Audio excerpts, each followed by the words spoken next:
Everybody, कैसे हैं आप लोग जो भी मेरे वीडियो देखते हैं और मुझे सब्सक्राइब करते हैं। तो मैं सभी की हृदय से आभारी हूँ। और 2 महीने से तो मुझे वीडियो बनाने का टाइम नहीं मिल रहा। मैं बहुत मुश्किल में वीडियो बना पा रही थी क्योंकि मेरे हस्बैंड की बहुत ज़्यादा तबीयत ख़राब चल रही है। और अभी 15-20 दिन तो पहले तो एकदम ही मेरे हस्बैंड के पास में किसी न किसी को रहना पड़ रहा था। और जब मैं मेडिकल स्टोर जाती हूँ या फिर मैं सब्जी वगैरह लेने जाती हूँ तो मेरे बेटे को घर पे रहना पड़ता है। तो इस वजह से ना मुझे वीडियो बनाने में बिल्कुल भी मन नहीं करता है। लेकिन जब ये काम शुरू कर दो तो ये कोई नहीं देखेगा कि मेरी वीडियो नहीं बन पा रही। हाँ, ये सोचेंगे अरे उसमें तो हिम्मत ही नहीं थी इसलिए वीडियो नहीं बना पा रही है। क्योंकि कई बार ऐसा होता है ना कि हम बहुत ज़्यादा हिम्मत वाले होते हैं, लेकिन कई बार ऐसा वक्त आ जाता है कि वो समय ज़्यादा देना पड़ता है। तो समय ज़्यादा देने की वजह से मैं घर का भी सारा काम करती हूँ। और तो आजकल मेरा बिल्कुल भी वीडियो बनाने का मन नहीं करता है। लेकिन फिर भी यह है कि घर का भी काम है और इतनी सारी जिम्मेदारियां मेरे ऊपर, क्योंकि हमारी कोई जॉइंट फैमिली तो है नहीं, मेरी सेपरेट फैमिली है। तो सब कुछ ही घर का देखना पड़ता है। और शादी के पहले भी मुझ पर ज़्यादा जिम्मेदारी थी। शादी के पहले भी ना घर का सारा काम मैं ही देखती थी।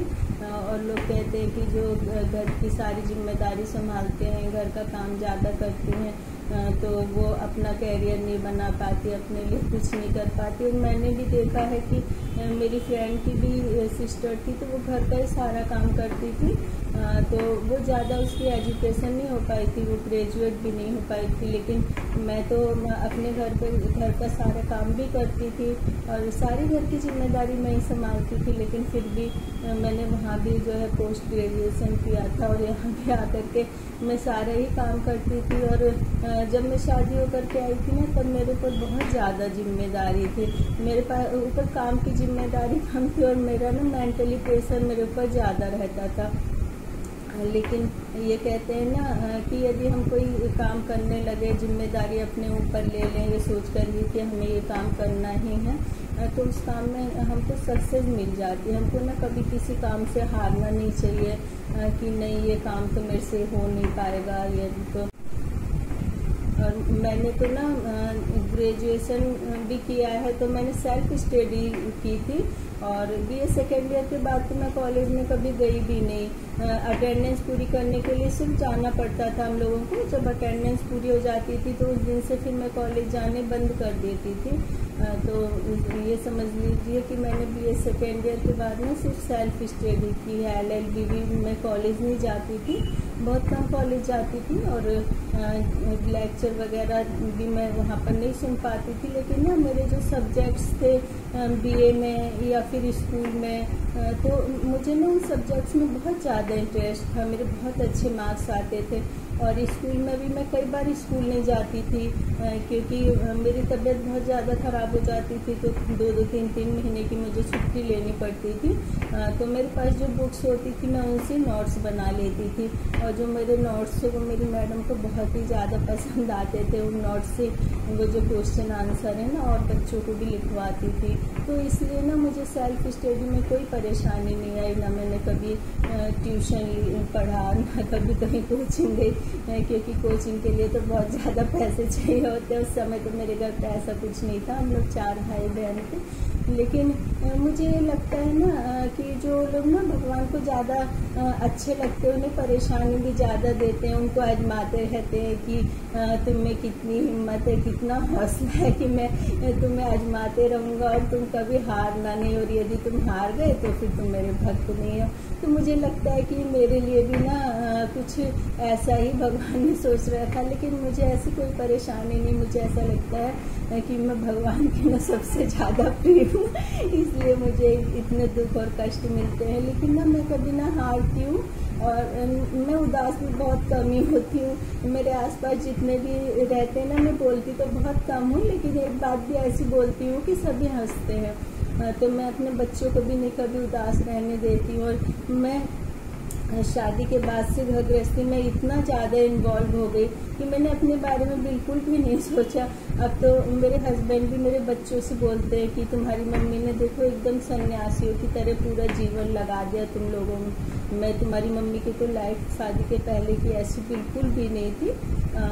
लेकिन इतना सब कुछ करने के बाद भी मेरे हस्बैंड की तो अभी तबीयत ठीक हो रही है, 3-4 दिन में काफ़ी सही हो जाएंगी। लेकिन जब मैंने YouTube पे वीडियो स्टार्ट की थी ना, तो मैंने अपने बच्चों से, हस्बैंड से बोल दिया था कि अब मेरी घर की जिम्मेदारी तो पूरी हो गई है, तो मैं अब जब YouTube पे वीडियो बनाऊँ या फिर इंस्टाग्राम पे वीडियो बनाऊँ, आप लोग मुझे डिस्टर्ब मत किया करना। तो अब मैं सिर्फ अपने लिए ही काम करूँगी।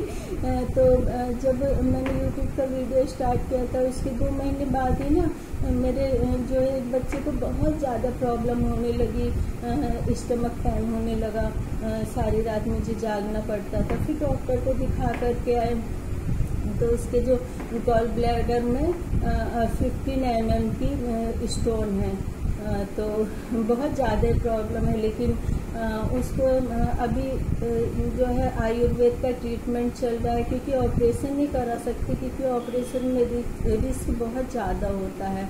और मुझे तो कोरोना हुआ, कोरोना आकर के कब मेरा चला गया मुझे तो पता भी नहीं चला, क्योंकि जो घर की प्रॉब्लम्स इतनी ज़्यादा आती गई ना, तो मैंने तो प्रॉपर तरीके से अपने जो मेडिसिन थी वो भी नहीं ले पाई। और मैं तो होम्योपैथिक की जो है मेडिसिन लेती थी, क्योंकि मैं एलोपैथिक की मेडिसिन नहीं ले सकती हूँ, क्योंकि मेरी डाइट इतनी ज़्यादा नहीं, मैं बहुत ही लाइट डाइट लेती हूँ।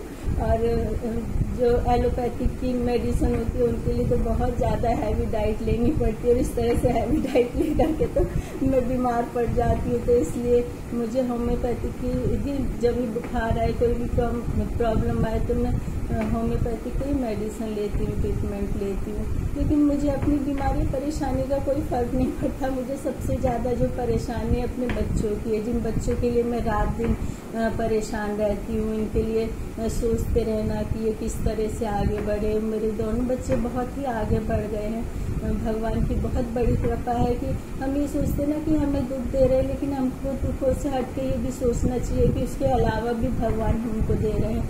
तो जो दुख होते हैं उनको भी हमें प्रसाद की तरह ग्रहण करना चाहिए, और जो सुख होते हैं उसके लिए हमें भगवान का शुक्रिया अदा करना चाहिए कि हमें इतने सारे सुख भी दे रहे हैं। लेकिन मैं जब भी अपने बच्चे के बारे में सोचती हूँ, बीमारी के बारे में बच्चे की, तो मुझे ना सोच के बहुत ज़्यादा ही दुख होता है, क्योंकि मुझे कोई बीमारी हो, कुछ कष्ट हो ना, तो मैं इग्नोर कर देती, मुझे बिल्कुल भी नहीं पता होता। लेकिन जिन बच्चों के लिए मैं जिंदा हूँ, उन बच्चों को कोई कष्ट हो ना, तो उनसे ज़्यादा कष्ट मुझे होता है। लेकिन फिर भी मैं ऊपर वाले से हमेशा प्रार्थना करती हूँ कि जो मेरे बच्चे का कष्ट है वो कम कर दे।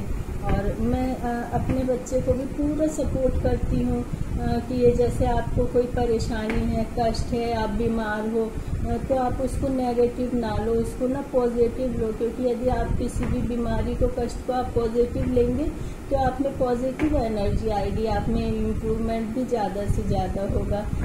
तो मैं हमारे बच्चों को ना हमको पूरा सपोर्ट करना चाहिए। हमारे बच्चे बीमार हैं तो भी हमें उनका पूरा ध्यान रखना चाहिए, उन्हें हिम्मत बंधानी चाहिए। और जिस तरह से बच्चे एजुकेशन में भी डाउन हो रहे हों, तब भी उनका पूरा हौसला अफजाई करना चाहिए। ये नहीं सोचना चाहिए कि नहीं, ये यदि एजुकेशन में डाउन हो रहे तो हम इन्हें डांटे, या फिर यदि इनका नुकसान होगा तो हमारा नुकसान होगा।